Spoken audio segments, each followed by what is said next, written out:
I want to take a moment to talk about Asgard, the sky pirate airship of the story, and its prestige as a home of the gods.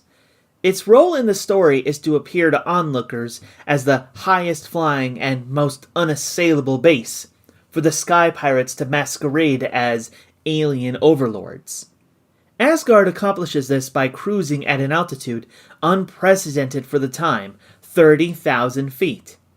At that time in history, almost no aircraft, let alone any armed, can reach that height to threaten it. It takes Indiana Jones and his crew modifying a Ford trimotor with upsized engines, superchargers, and lots of luck to catch Asgard on its ascent for the final battle. Asgard has real historical precedent to draw upon.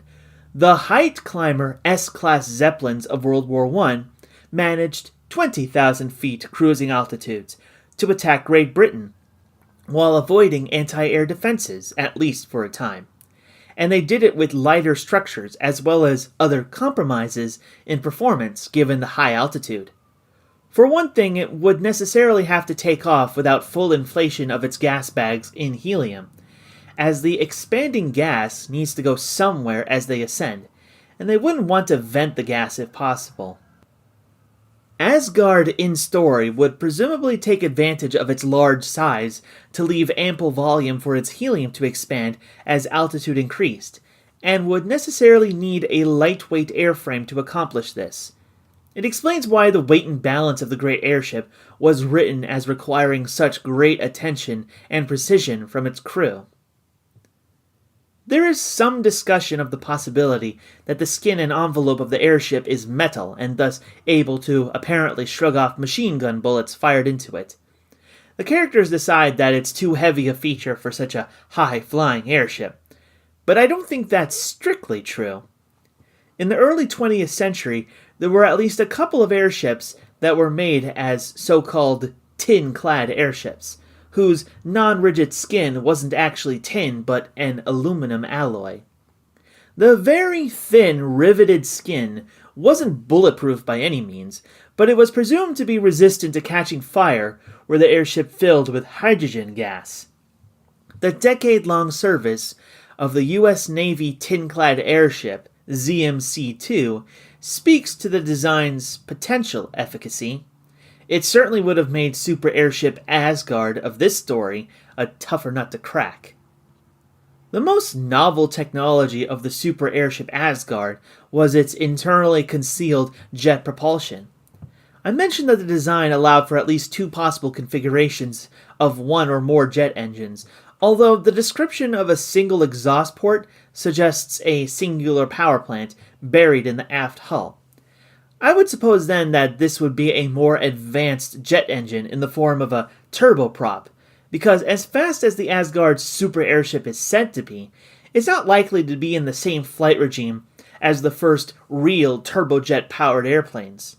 Turbojets are not the most efficient means of propulsion at slow airspeeds, so like real life, turbine-driven propellers, turboprops, are a more advanced compromise between the high thrust for a great air vessel and slow airspeed.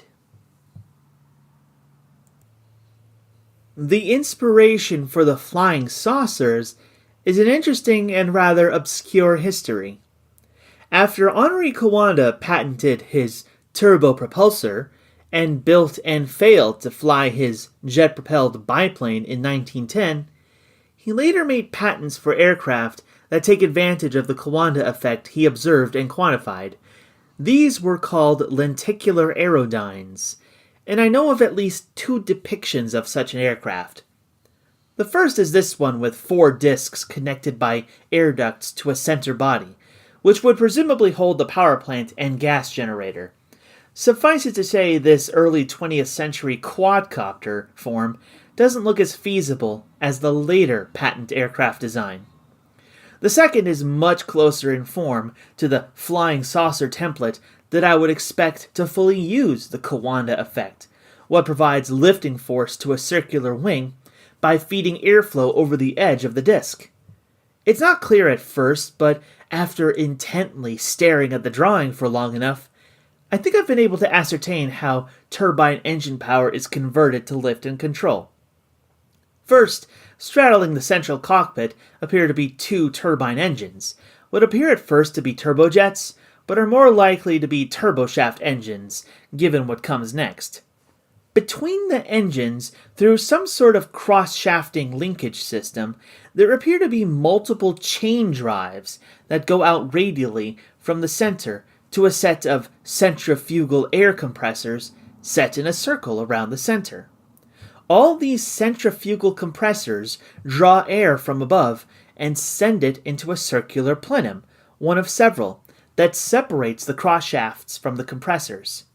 From this plenum, air is directed into thrust augmenters, blowpipes venting into funnels that use the pressure to draw in even more air from outside and entrain it into the next plenum that makes up the outer ring of the circular wing. From this second plenum, the twice pressurized air is finally directed onto aerodynamic surfaces, drawn as a series of annular rings, each with an airfoil cross-section and angled by twin gimbals so that they can direct their lift or thrust, whichever you prefer. There's no telling whether two turbine engines are anywhere near enough, nor if the system as drawn can compress and hold the air at pressure so that it can provide useful lift and control. Real-life attempts to achieve this kind of flight profile and control were less than impressive. See the Avro car, the aircraft that, despite having 3 jet engines driving a central lift fan, could not leave ground effect, much less go supersonic as hoped.